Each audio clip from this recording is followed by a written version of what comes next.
Mimi ningependa niseme, Mheshimiwa, I really appreciate yule alisimama. I really appreciate, that's a good effort. Ng'ang'ana, lakini angalia the enemies mali wako. Usipige Ruto na Gachagua na Oburu at the same time, then you expect to win. Bunge la wananchi. Mimi hata najua mtajibu because you know where I belong. Let me tell you. I've told you again and again. If it has to be, it is up to you. Kama lazima iwe, ni wewe mwenye. Wacheni Gachagua ongee. In fact, kama inawezekana, soko zote za microphone ipelekwe Madhira. Kila akifungua mdomo, kura zinapepea. Akifungua mdomo, kura... Because, how dare is Gachagua saying tumekuja na lori ya gari ya samaki? I will ask the Luo Nation. Gachagua needs to know. Ukichukua Mjaluo mmoja, unapakia Wakikuyu container nzima. He should know that. And the equivalence, ndio maana, they cannot take Nairobi. Na watachukua. The day ya watatambua we are a society. And we are a family. Kama Gachagua hatajua, per capita hii anaongelea ya watu wake, inatokana na hao watu wanasema wanakuja na lori ya samaki. Then I think he wants to lead a nation ambao hata sijui iko wapi. Sijui anakuanga na wajukuu kweli. Watoto wake wamezaa.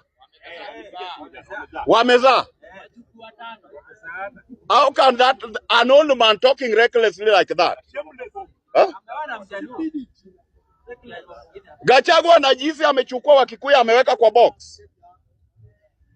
Because the same Wakikuyu is addressing are our brothers and sisters.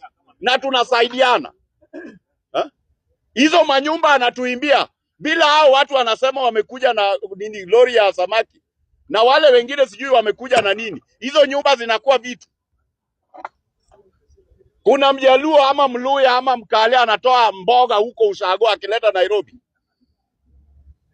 Hata haisi onea watu wake haya. Wakati tunalala tunazaana, wao wanang'ang'ana na magari na mboga kwa gari, watulete tununue. Mjaluo gani anaamka saa 10 Nairobi? 10 kitaba na 10. Hao ni Wajaluo.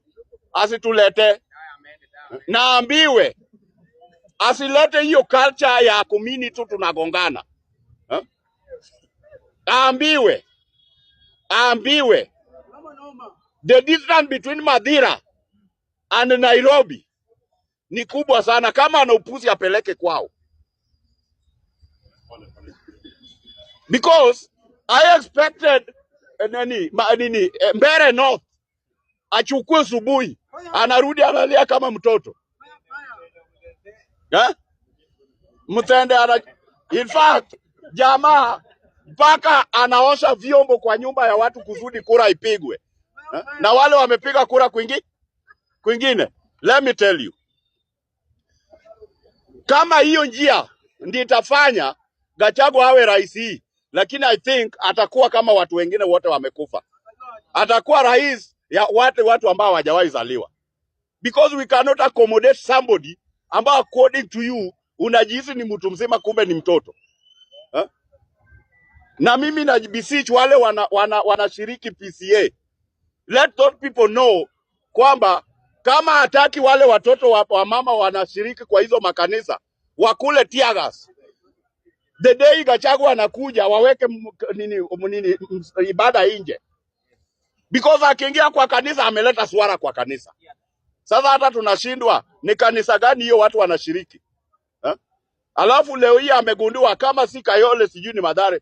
Bwana, hizo sehemu kuna siku hata ingia hapo. Lakini baada ya kuongea na machungu yote, wale Wakikuyu tulikuwa tunasaidiana maisha namna hii, ukweli msikasirike. Tuendelee kusaidiana kwa sababu hata kwetu kuna mbegu zingine nyeupe tunataka wenyewe huko uweusi imezidi baba. Tusaidiane namna hii. Na hata hii klabu yetu ya Gor 80% ya wamama wanatoka hiyo rangi nyeupe. So hatutaki kukosana. Tunataka wakati tunaenda Meru, tunaenda Thika, tunaenda Mombasa, at least waonekane na sura zingine wakitembea kando yetu. Hiyo ni mbaya. I rest my case.